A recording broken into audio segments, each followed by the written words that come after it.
हाल ही में भारत की सेना ने पाकिस्तान के ऊपर की गई स्ट्राइक्स के बारे में पूरी डिटेल जानकारी दी, जिस जानकारी के अंदर उन्होंने बताया कि भारत की एयर स्ट्राइक के अंदर क्या खास था और पाकिस्तान की स्ट्राइक के अंदर कौन कौन सी बातें अलग थी और पाकिस्तान ने किस तरीके से नौसिखिए बौखलाए हुए बच्चे की तरह रिएक्ट किया जब भारत ने टेररिस्टों को निशाना बनाया। आज की ये वीडियो के अंदर भारतीय सेना ने प्रेस कॉन्फ्रेंस करके सिर्फ और सिर्फ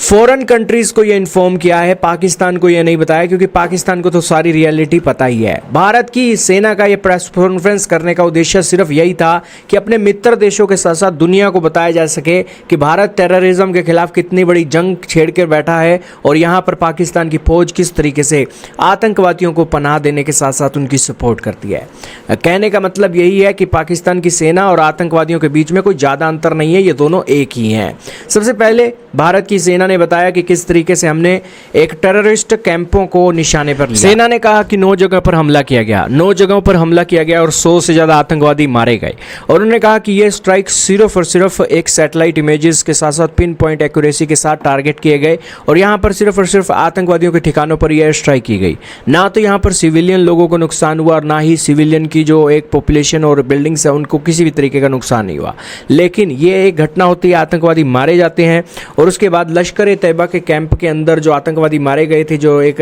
डेजिग्नेटेड टेररिस्ट हैं, उस कैंप के अंदर जाकर ना सिर्फ पाकिस्तान आर्मी के जो एक जनरल हैं वो यहाँ पर उनकी सांत्वना और एक अंतिम विदाई के अंदर पहुंचे थे, बल्कि वो यहाँ पर ये दिखा रहे हैं कि पाकिस्तान की फौज किस तरीके से इन लश्कर तैयबा के कैंपों को सपोर्ट करती है। पाकिस्तान के ब्रिगेडियर मोहम्मद फुरकान शबर यहाँ जनाजे में पेश हुए। लेफ्टिनेंट जनरल फयाज हुसैन शाह,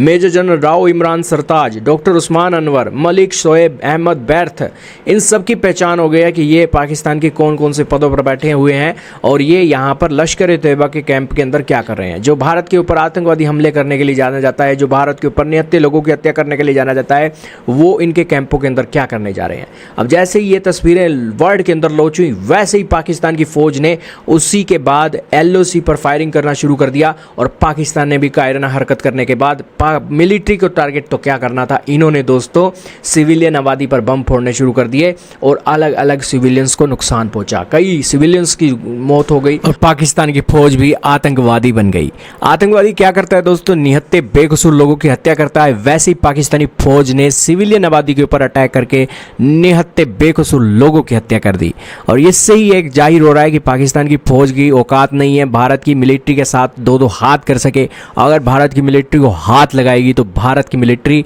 उसका मुंह तोड़ कर रख देगी। यही कारण है कि भारत की सेना ने यहाँ पर वर्ल्ड को क्लियर किया है कि हम अगर पाकिस्तान के अंदर जाकर भी ठोकते हैं तो भी सिविलियन नहीं मरता है, लेकिन पाकिस्तान के आतंकवादी तो बेकसूरों को मारते ही हैं, पाकिस्तान की फौज भी बेकसूरों को मारती है। और तस्वीरें आपके सामने जम्मू की चल रही हैं, जब बीते दिनों के अंदर इन्होंने इस तरीके से एक टारगेट हिट किया सिविलियन आबादी के ऊपर। ये तो एक तस्वीर है, लेकिन ऐसे कई टारगेट उन्होंने हिट किया जम्मू एंड कश्मीर के अंदर, जो ये दिखा रहा है कि पाकिस्तान की फौज और आतंकवादियों के अंदर कोई अंतर नहीं है, ये दोनों एक ही हैं, मिले हुए हैं, एक ही थाली के चट्टे बट्टे हैं। आपका क्या मानना है दोस्तों, कमेंट सेक्शन के अंदर जरूर बताइएगा। लेकिन इंडियन मिलिट्री ने इस प्रेस कॉन्फ्रेंस के अंदर एक पाकिस्तान की रियलिटी को नहीं बताया। पाकिस्तान की रियलिटी तो हम 75 सालों से जानते हैं, ये आप अपने माइंड में क्लियर कीजिएगा। लेकिन ये मिलिट्री के लिए जो जानकारी है प्रेस कॉन्फ्रेंस, ये वर्ल्ड के लिए है, ताकि पाकिस्तान के बारे में जो वर्ल्ड की इमेज है उसको एक शेप दिया जा सके।